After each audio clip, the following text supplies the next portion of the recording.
Assalaamu calaykum. Waa mar kale iyo warbixin cusub. Maanta waxaan barnaamijkeena kaga hadli doonaa warbixin ku saabsan dalka Indonesia.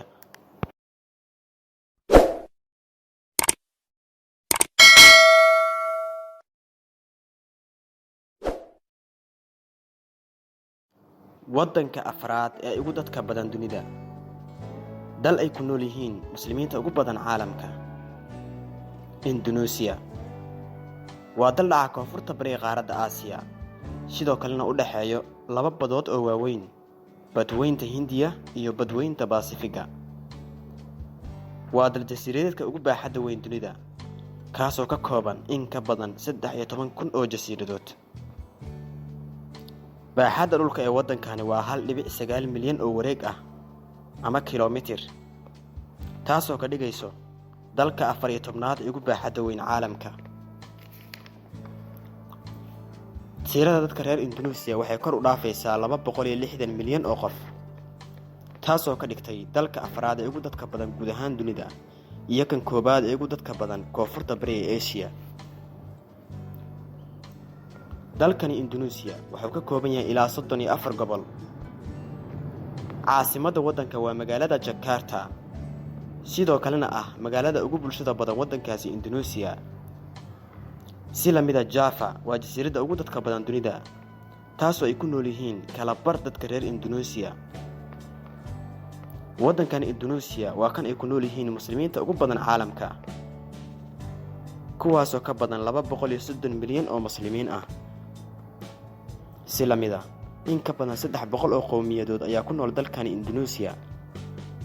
Javanese waa qowmiyadda ugu badan waddanka, kuwaasoo 40% ka ah tirada guud ee dalka.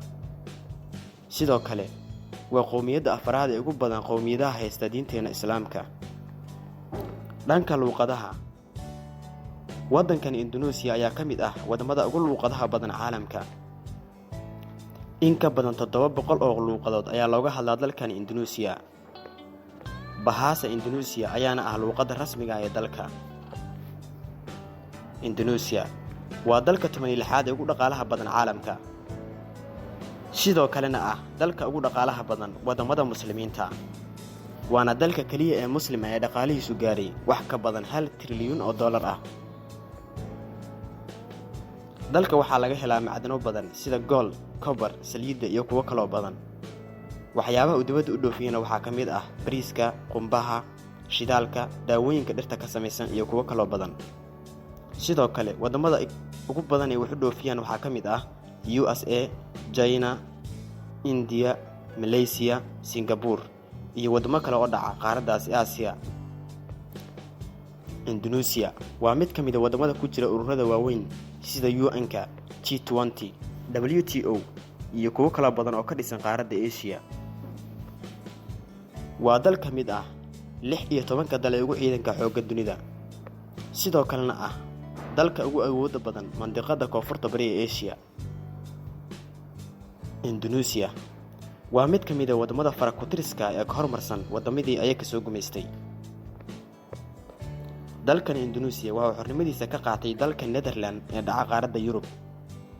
maantase Indonesia waa dalka hormarsan marka loo fiiriyo dhiggiisa Netherland.